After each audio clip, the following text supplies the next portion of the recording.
State lawmakers don't appear to be in any rush to hear the remaining bills left on their agenda. Since our last check last week, they've only gotten 72 bills off their plates. There are hundreds more to go before the session ends in 1 week. Denver 7 political reporter Megan Lopez takes us through some of the bills that passed and some that weren't so lucky. The countdown clock is on for the end of the legislative session, so let's take a quick look at the numbers. Of the 655 bills introduced this session, 287 still need to be voted on. 112 have been killed so far, and another 256 have passed, many of those already signed into law. So here's what we're watching out for you.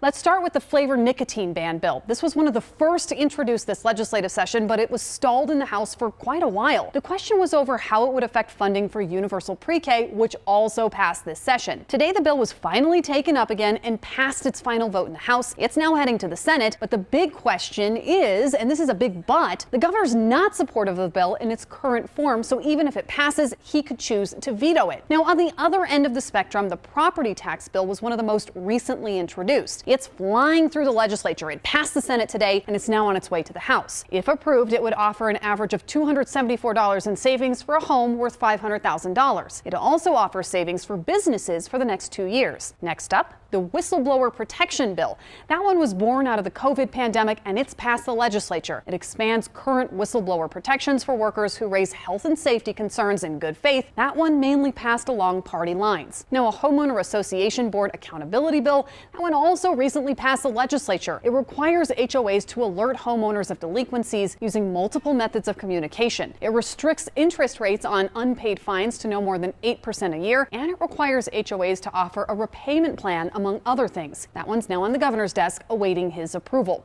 The so-called pink tax, that one also passed. Starting in 2023, it removes the sales tax from diapers and feminine hygiene products. It's waiting the governor's approval. One bill that did not survive this session is a paid family leave premium reduction. It would have reduced the amount that employers have to pay into the program for the first 6 months of next year by $57.5 million to offer them some financial relief. It made its way through the House with all Democratic co-sponsors, but it was killed in a Senate committee. The last day of session is May 11th, so expect a bloodbath of bills in coming days. And of course, we'll keep an eye on what passes and what doesn't. Megan Lopez, Denver 7. And a bill to protect educators from doxing also passed the legislature. It adds them to the list of people who can request to have their personal information removed from government websites. It was inspired by recent events in Douglas County.